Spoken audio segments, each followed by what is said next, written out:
Hello everyone. Welcome or welcome back to 12 Minutes to Clad and I'm your legal educator and mentor Damini. तो अब आज मैं आ गई हूँ मंथली लीगल करंट अफेयर्स को लेकर, राइट। अब हम हफ्ते में मिल रहे हैं, हर हफ्ते वीकली करंट अफेयर्स भी कर रहे हैं, लेकिन आज हम बात करेंगे करंट अफेयर्स। अब यहाँ पे आप लोग ना देख पा रहे हो दो फेसेस जिन्होंने इस पूरे मंथ की सारी लाइमलाइट ले ली है। तो मैं बोलूंगी कि आज शो स्टॉपर एक नहीं है, शो स्टॉपर दो है। तो जब दो लोग होते हैं ना तो दो शो स्टॉपर तो हो नहीं सकते। मेरे सेशन में तुम्हें पता है मैं हर बार शो स्टॉपर लेके आती हूँ एक, लेकिन आज दो लोग हैं तो एक से शो स्टार्ट होगा और एक जो है वो शो खत्म करेगा। शो स्टार्ट करने की जब मैं बात करती हूँ तो पहले मैं बात करूंगी अरविंद केजरीवाल जी की, ठीक है। अब अरविंद केजरीवाल के केस में क्या था ना कि एक दिल्ली का लिकर एक्साइज का केस था, ठीक है। और इसमें अरविंद केजरीवाल, उनके साथ मनीष सिसोदिया, इन लोगों का इन्वॉल्वमेंट आया था, ठीक है। अब ये जब मैटर अभी कोर्ट में चल रहा है, कोर्ट में, हाईकोर्ट में, दिल्ली हाईकोर्ट में चल रहा है, तो हुआ ये है कि जिन जज के पास ये मैटर गया है, जो इसको डील कर रही है, जस्टिस स्वर्ण कांता, ठीक है। She is a very well known face in the judiciary, right. तो उनके पास ये मैटर गया, लेकिन पॉइंट क्या है, पॉइंट ये है ना कि अरविंद केजरीवाल जी ने क्लेम कर दिया कि भाई आपका बायस है टुवर्ड्स सेंटर। अब ऐसा क्यों बोलेंगे? देखो हमारे पास ना एक लीगल मैगजिम होती है। अब मुझे तुम लोग चैट में कमेंट में बताना कि मैं कौन सी लीगल मैगजिम के बारे में बात कर रही हूँ और मैं कौन सी पूछ रही हूँ, ठीक है। कि ऐसी कोई भी party, no one can be a जज इन देयर ओन केस। किसी भी तरह का जो है बायस एज अ जज, जब भी आप कोई केस जज कर रहे हो तो किसी भी तरह का बायस नहीं रख सकते हो in for either of the party, right. अब जस्टिस स्वर्ण कांता जो है ना, उनके बच्चे हैं सेंट्रल गवर्नमेंट के स्टैंडिंग काउंसिल्स, ठीक है। तो वो एक अलग सिनारियो है उनका, उस तरफ वैसे बायस है। एंड जस्टिस स्वर्ण Kanta is also a part of various activities which is for the government और टुवर्ड्स द गवर्नमेंट। हम उनका बायस कह सकते हैं, मतलब आई विल नॉट से directly for the government, but एक बायस है उनका टुवर्ड्स यूनियन। ऐसा क्लेम किया है अरविंद केजरीवाल ने, ठीक है। अरविंद केजरीवाल और उनके लॉयर्स और मनीष सिसोदिया एंड एवरीवन, ठीक है। तो यहाँ पे कौन सी मैगजिम आएगी ना, ये तो मुझे चैट में बताना, ठीक है। अब शो स्टार्ट अगर कर रहे हैं तो पॉइंट ये आया है कि इन्होंने बोल दिया कि भाई देखो, ना तो neither am I going to be in the proceedings nor my representatives are going to be in the proceeding. तो ना तो मेरे एडवोकेट आएंगे ना मैं आऊंगा, ठीक है। अब ऐसे में आप बोलोगे कि भाई ऐसा कैसे पॉसिबल है? The court cannot decide without their presence, right? Because everyone is being given a fair opportunity. Our law has another, देखो एक और मैगजिम है यहाँ पे, ऑडियो अल्टरम पार्टम की, ठीक है। अब ये तो मैंने बता दी, मैं तुमसे पूछती बट मैंने बता दी। ऑडियो अल्टरम पार्टम की भाई दोनों पार्टीज को सुनो। अब कोर्ट तो देखो अपॉर्चुनिटी दे रही है दोनों ही पार्टीज को, दोनों को बोल रही है कि भाई आप आओ। अब ये मना कर रहे हैं कि भाई हम नहीं आएंगे, ना ही हमारे लॉयर्स आएंगे, ना ही हमारे काउंसिल्स आएंगे।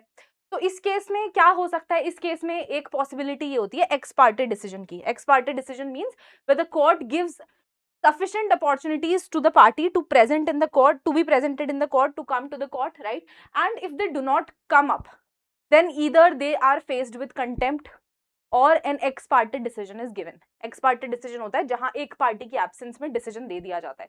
तो अब अरविंद केजरीवाल तो कह रहे हैं that I am on satyagraha, I am doing satyagraha, I am just protesting, I am not harming anybody, right. But this is a fair process. Our law lays down that opportunity has to be given to both the parties, and if the parties do not come, either one of the party doesn't come, then an ex parte decision can be given. So let's see अभी क्या होता है इसमें। 4th of May को इनकी next hearing होने वाली है, ठीक है। तो ये तो थे शो स्टार्टर, ठीक है। अब शो स्टॉपर तो है ये है ही, इनके बारे में हम बात कर ही चुके। बस इस बीच में और भी बहुत सारी न्यूज हैं जो इस मंथ में हुई हैं, कुछ कुछ वीकली में हम कवर कर चुके हैं और आज कुछ करने वाले, राइट। तो सबसे पहले हम बात करते हैं about the fact, about the news where Supreme court has seek stand on pre primary education rights. अब हमारा कॉन्स्टिट्यूशन जो है, कॉन्स्टिट्यूशन का article 21 A right to education की बात करता है, ठीक है। पर राइट टू एजुकेशन की जब बात होती है ना, तो right to education is a right which is given only to the kids, only to the children of a certain age group, ठीक है। अब यहाँ पे इशू क्या है?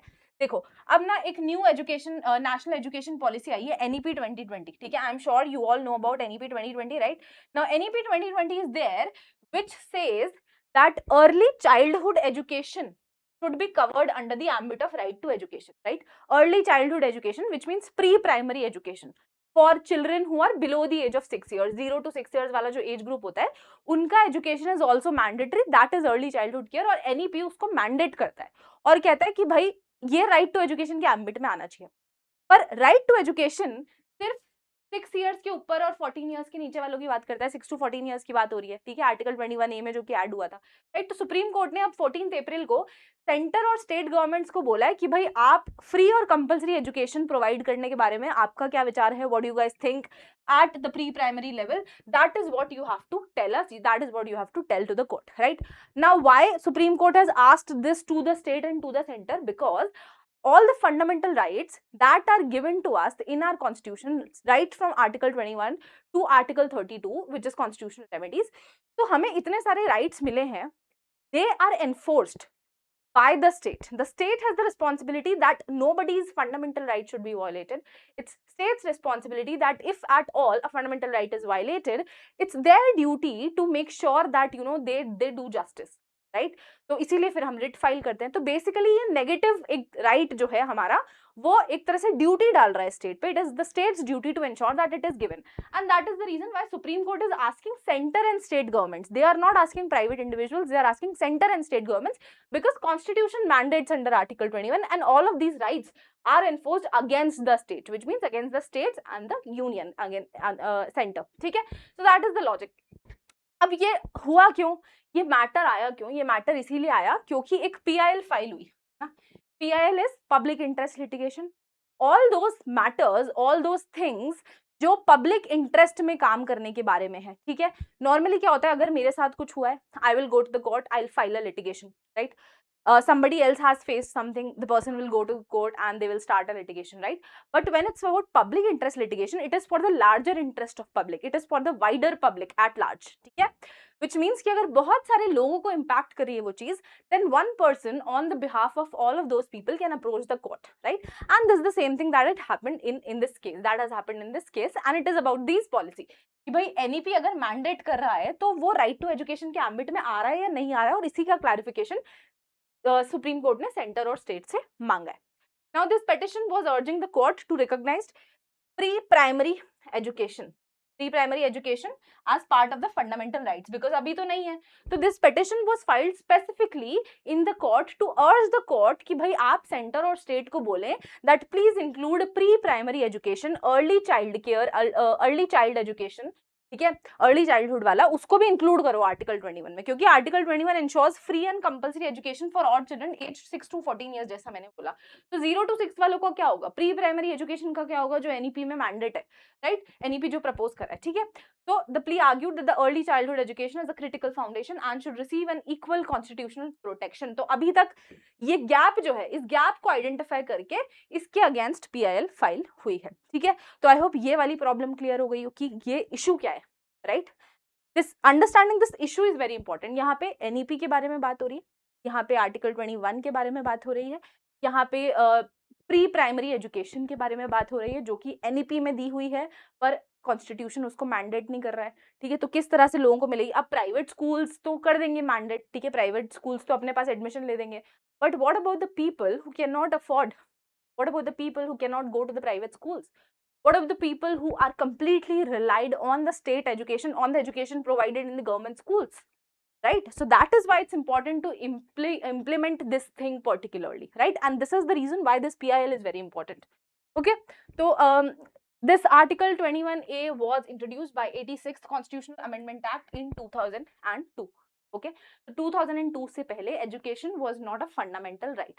अब हमें पता है that article 21 is an article which has been expanded over the time. The judiciary, the courts have interpreted in a very liberal manner, and it has been interpreted very widely. The narrow interpretation is not there, ठीक है। तो इसके अंदर सब आ जाता है, including right to education, पर अभी ये कवर कर रहा है सिर्फ 6 to 14 years and pre primary education नहीं है। पर NEP जो है वो ट्रेडिशनली 10+2 वाला जो स्कूलिंग होता है, हम लोग जब स्कूल से निकल रहे हैं या निकले हैं, यूजुअली 10+2 वाला बाइफर्केशन रहता था, बट NEP में क्या हो गया, NEP में it is about 5+3+3+4, so this structure has to be followed. तो उन्होंने थोड़ा उसको और बाइफर्केट कर दिया और उसमें जो है कैटेगरीज बना दी, ठीक है। The first stage is the foundational stage which last for 5 years and cover children's age 3 to 8 years। अब इसमें प्री प्राइमरी एजुकेशन भी आ जाता है, anganwadi, nursery, kindergarten, along with classes 1 and 2, all of those is there, ठीक है। तो अगर 6 साल से नीचे वाले बच्चों की एजुकेशन मैंडेटरी ही नहीं है, तो ऐसे बच्चे जो रूरल एरियाज से आ रहे हैं, ऐसे बच्चे जिनके पास प्राइवेट स्कूल्स का एक्सेस नहीं है, वो अगर स्कूल में जाते हैं, मान लो किसी स्कूल में गए, कोई 4 साल का बच्चा गया, उसके पेरेंट्स गए, उनको स्कूल ने मना कर दिया कि हम आपको एडमिशन नहीं देंगे, तो वो कहाँ जाएंगे? अब क्योंकि राइट टू एजुकेशन उनके फंडामेंटल राइट का वायलेशन तो है, उस 4 साल के बच्चे को मना कर दिया है तो, पर कॉन्स्टिट्यूशन मैंडेट नहीं करता, क्योंकि कॉन्स्टिट्यूशन तो 6+ के बारे में बात कर रहा है, right? That is the gap. So the next stage is preparatory, which is middle stage, and the secondary stage is of 4 years. तो early childhood care पे new education national education policy जो है वो बात कर रही है, ठीक है? This is the issue. All right. Now the petition highlighted that over 60% of rural children, the issue that I was telling you about, 60% of rural children and nearly 30% of urban children depend on government schools. Government schools are still a backbone of our country. हम दिल्ली में देखेंगे, दिल्ली के government schools जो है ना, दिल्ली के government schools बहुत अच्छे हैं. मतलब मुझे नहीं पता कि how many people are there from Delhi या if people know about it. Delhi के गवर्नमेंट स्कूल्स बाकी स्टेट्स के गवर्नमेंट स्कूल से बहुत बेटर हैं. आप यूपी में जाओ, आप बिहार में जाओ, आप I am not sure about MP, tell me, people from MP can tell me, right? मैं पर्टिकुलरली राजस्थान में हूँ, तो यहाँ पे भी कुछ खास हाल है नहीं, ठीक है? तो that is the situation. And issues such as shortage of train teachers ही नहीं है, गवर्नमेंट टीचर्स ही नहीं है, इनएडिक्वेट इंफ्रा है, बिल्डिंग नहीं है भाई, स्कूल की बिल्डिंग नहीं है, राइट? स्कूल की बिल्डिंग ही गायब है. स्कूल ऑन पेपर स्कूल है, पर बिल्डिंग ही नहीं है, उस जमीन पर बिल्डिंग ही नहीं है, ठीक है? और बिल्डिंग है तो इंफ्रा नहीं है, इंफ्रा है तो टीचर नहीं है कोई. मतलब आए दिन हम इंस्टा पे देखते हैं ना, हम कितने वायरल वीडियोस देखते हैं जहाँ टीचर्स काम के अलावा सब करवा रहे हैं बच्चों से, पढ़ा नहीं रहे उनको, ठीक है? तो दैट इज अ प्रॉब्लम, है ना? Limited access to digital tools affecting learning outcomes. तो ये बहुत सारे जो है ये चैलेंजेस हैं, और इसी के अगेंस्ट ये प्ली, ये पीआईएल फाइल हुई है, right? The plea sought the creation of independent monitoring authority और a court supervised oversight committee, ठीक है? तो इनकी डिमांड थी इस पिटिशन में, इस प्ली में, and it proposed inclusion of education experts and representatives from NCERT to ensure proper implementation of pre primary education policies, ठीक है? तो this has been one of the news इस मंथ की, जो बहुत ही ज्यादा इंपॉर्टेंट है हमारे लिए. ओके, ठीक है? तो दीज आर द प्रोविजंस, जियो में आपको ऑलरेडी समझा चुकी हूँ. Okay, now next. अब ये ना बड़ा इंटरेस्टिंग टॉपिक है. Ending live in relationship is not a crime. Very interesting topic, है ना? क्योंकि पहली बात तो आजकल बहुत ये सारी चीजें आई है कि भाई everyone before you are choosing a partner, people do want to live in with their partner to make sure if they are really compatible or not, but the morality side of it is still not accepted, right? And sometimes क्या होता है कि if the relationship ends on a bad note, then फिर criminal cases हो जाते हैं, right? और फिर उसके बाद आ जाता है BNS का section 69 जो कि बात करता है false rape on the false pretext of marriage. तो बहुत सारी complexities हैं. At the same time अब states जैसे कि उत्तराखंड, वहाँ पे लिव इन को लेके उन्होंने प्रॉपर रजिस्ट्रेशन मैंडेटरी कर दिया है कि भाई लिव इन में आप रह रहे हो तो आपको सारी डिटेल देनी पड़ेगी. एक 16 पेज का फॉर्म है, वो आपको फॉर्म फिल करना पड़ेगा, वो सबमिट करना पड़ेगा. Once you are ending that live in, मान लो कि आप लोगों ने 1 साल 1.5 साल रहने के बाद डिसाइड कर लिया कि हमको लिव इन में नहीं रहना, तो उसका भी आपको उनको नोटिस या उनको बताना पड़ेगा कि भाई हम लिव इन में रह रहे थे, अब हम लिव इन में नहीं रह रहे, अब हम नहीं रहना चाहते. तो बहुत सारी कॉम्प्लेक्सिटीज है, ठीक है? लेकिन अब ऐसे में ना, one aspect of all of these complexities कि once a live in relationship is ended, ठीक है, and one partner claims that an offense has been happened with me, the other party has cheated me, तो अब उस बारे में court ने बोला कि भाई ending a live-in relationship is not a crime in one particular matter. अब यहाँ पे हुआ क्या, यहाँ पे एक there was a female, right? So this female was living with a man for 15 years, okay? 15 years she was living with him and they had children as well. They had a child and they were living together, right? और लेकिन फिर ऐसी situation आई जहां पे women ने claim किया कि criminal proceeding start करूंगी मैं because they parted ways, because the guy got married to someone else. The guy was living with her for 15 years, they had a child, but eventually he went on and he get married to someone else, and this is when the girl filed a case. She said that an offense has been committed with me क्योंकि sexual harassment हुआ है मेरे साथ, sexual exploitation हुआ है मेरे साथ. This person was living with me on the pretext of marriage.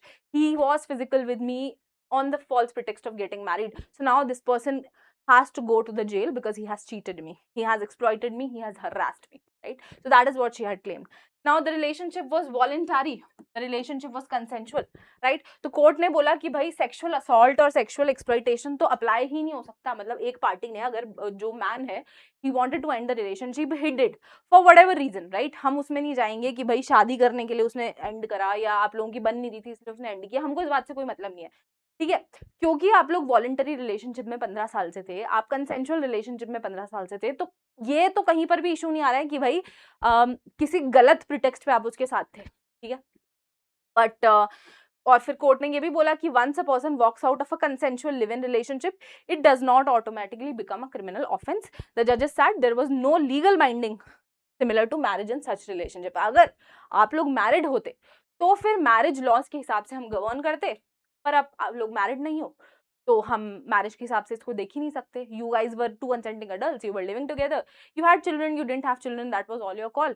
But अब ये मैरिज नहीं है तो हम इसका डिसीजन नहीं दे सकते। All we can tell is कि this is not a crime, the person can not face an offence. So this woman was willingly living with him for many years, had a child, and questioned how the matter could later be treated as sexual assault. Women's lawyer argued that she had entered the relationship at the age of 18. At the age of 18, she became a widow, and that is when she met this man, and this man was living with him since then. All the false promise of marriage, मतलब उसको इतना time बोल रहा था कि भाई we'll get married, we'll get married, we'll get married, but that never happened for the 15, right? और मतलब इतने साल बाद फिर आपको यही लगता है ना कि यार अब 15 साल से हम लोग साथ में रह रहे हैं, as a human you need connection, कहाँ ही जाएगा यार बंदा, ठीक है? But then that happened and then she filed a case against him, okay? तो her lawyer also claim that the man had married multiple times, multiple time उस बंदे ने शादी कर ली, ये भी क्लेम किया गया, right? Not just once but multiple. But the court said that it only examine the legal issue and not personal moral conduct. अब देखो जब भी कोई मैटर कोर्ट में जाता है ना तो कोर्ट सिर्फ उसी पॉइंट पे डिस्कस करती है जिस पॉइंट को लेके केस फाइल हुआ है, ठीक है? If the case has been filed for false pretext of getting married वाला फिजिकल रिलेशनशिप, तो वो कोर्ट उसी को ट्राई करेगी, ठीक है? जो आपकी पिटिशन में इशू लिखा है कोर्ट उसी को ट्राई करेगी। अब आप उसमें नई नई चीजें लेके आओगे तो कोर्ट बोलेगी कि भाई अभी आपने केस किस चीज के लिए फाइल किया है, हम अभी उसी चीज पे डील करेंगे, राइट? तो we are not getting into the personal conduct of the person और into the moral conduct of the. Now अब यहाँ पे एक इंपॉर्टेंट पॉइंट ये है कि उन दोनों का आपस का तो प्रॉब्लम है, लेकिन उनका एक बच्चा भी है ना, they have a child together. Now what about the child? So the court said that even though we are not getting into the morality of the relationship, we are not getting into the fact कि भाई ये marriage है या नहीं है, we are thinking of the welfare of the child, and the child is eligible for maintenance. The woman can seek maintenance for the child from this guy, so this guy is liable to pay maintenance. तो बच्चे का हम सोच के बोल रहे हैं कि बच्चा तो है मेंटेनेंस के लायबल है, क्योंकि आप दोनों के इशू में बच्चा क्यों फंसे? Why this kid should suffer for his life, right? Supreme Court decline to permit criminal prosecution, उसके लिए तो उन्होंने मना कर दिया, बट दे सेड कि भाई अगर चाहिए तो the woman can seek maintenance for her 8-year-old child born from the relationship. 8 साल का उनका बच्चा है, ठीक है? और कोर्ट ने एक्सेप्ट कर लिया कि भाई child right should remain protected regardless of the nature of the parents relationship, ठीक है? अब इसी बीच में ना आई एम श्योर आप लोगों को पता होगा कि उत्तराखंड में लिव इन रिलेशनशिप का जो रजिस्ट्रेशन की मैं बात कर रही थी वो भी हुआ है। तो यूसीसी ओवरऑल ना हम लोगों के लिए एक बहुत इंपॉर्टेंट थीम बन जाती है for this year's examination, right? UCC uniform civil code, क्योंकि इस साल Gujarat has also become the second state to implement UCC. Uttarakhand पहले ही बन चुका था और फिर उसमें लिव इन को लेके रूल्स आ गए हैं, राइट? और फिर और भी बहुत सारी चीजें अराउंड यूसीसी चल रही है। तो UCC has been a very important theme of this year. UCC और जो एंटी डिफेक्शन हमने देखा था वीकली वाले में, तो वो तो है ही, right? Now the next thing, supreme court has also stressed enforcement against hate speech, right? अब इस बारे में बात हुई है कि सुप्रीम कोर्ट में कोई केस गया था, कोई मैटर सुप्रीम कोर्ट में गया था, उस चीज को डील करते हुए सुप्रीम कोर्ट ने ये बोला है कि भाई हेट स्पीच जो हो रही है ना, हेट स्पीच के जो ऑफेंसेस हो रहे हैं हमारे कंट्री में, that is not happening because we don't have enough laws.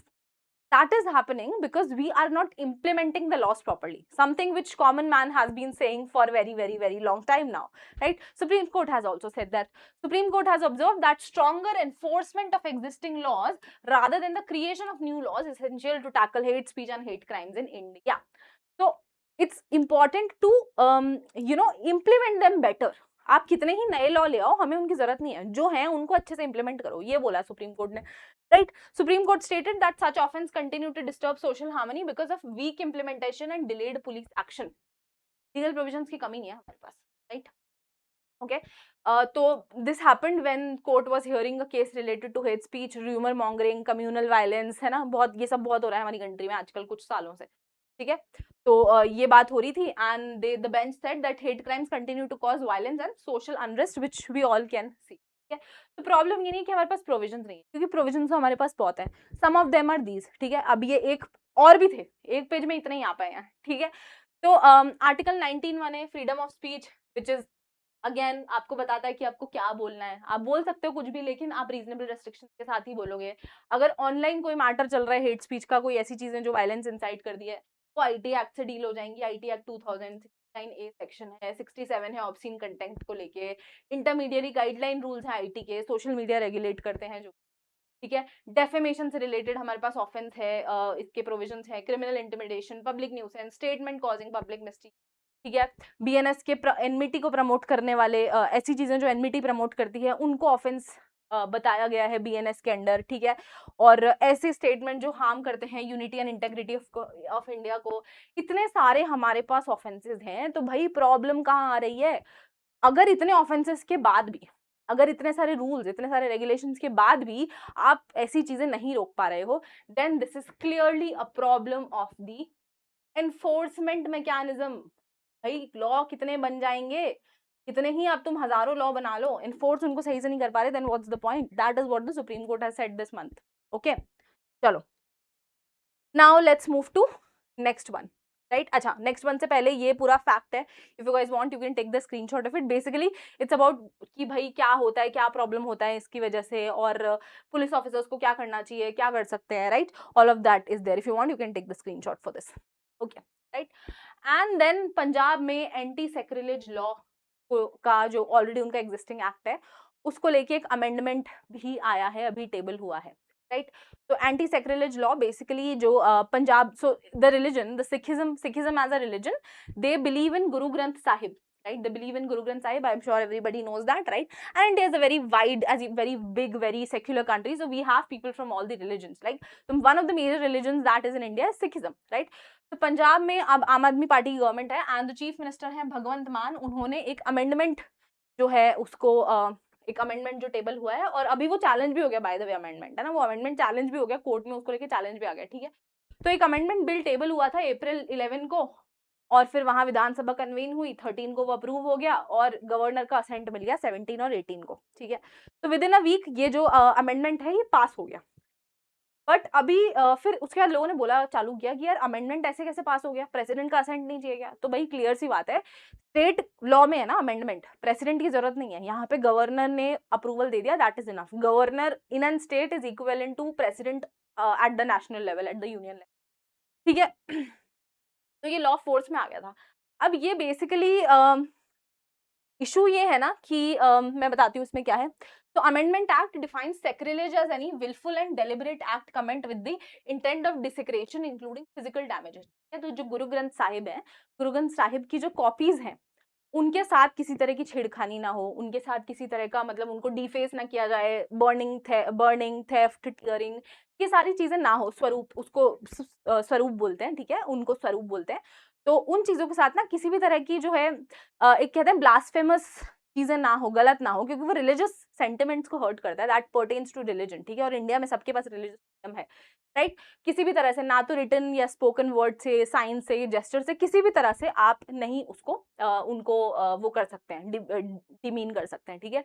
You can not hurt the religious feelings of the people from Sikh faith, right. तो अब ऐसा है ना कि इस अमेंडमेंट में बहुत बड़े बड़े ऑफेंस लाए गए, right. So for the sacrilege offence, right, for the sacrilege offence minimum of 7 years and a fine, ठीक है, 10 लाख का कुछ फाइन है। फिर criminal conspiracy to commit sacrilege, उस पे भी जो है 10 years का सेंटेंस है मिनिमम, यहाँ पे 7, यहाँ पे 10 years, extendable to life imprisonment. Life imprisonment बड़े बड़े ऑफेंसेस में मिलता है, जैसे मतलब आपने कोई बहुत बड़ा ऑफेंस कर दिया, तो इसको उस लेवल तक ले जाने की बात है कि भाई because this is pertaining to the religious sentiments of the people, okay.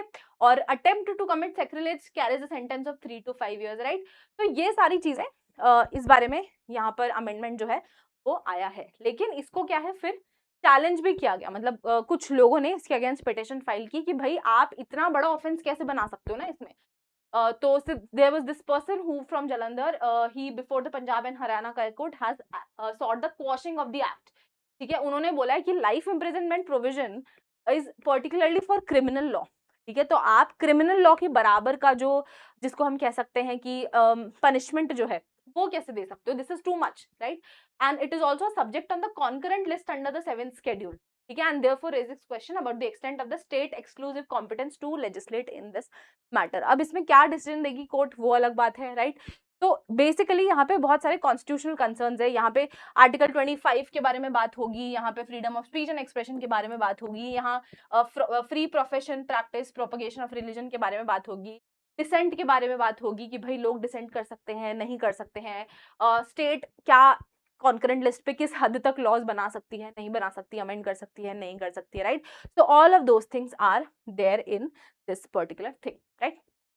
Okay, and so yeah, that was it for this month's current affairs। obviously मैं बाकी वीकली करंट अफेयर्स में me Kriti ma'am we have always talked about, ठीक है, तो बहुत सारे आपको current affairs उसमें भी मिल जाएगा। We have tried not repeating things in this session, ताकि जो लोग ऑलरेडी देख चुके हैं, जो नए भी देख रहे हैं, उन्हें पता हो कि यार पहले कवर हो चुका है, तो वो why would they want to see it once more, right? So if you guys want to see them, you can go check out the weekly current affairs as well, and I will see you guys in another video. Till then, take care, bye bye, and have a very good time.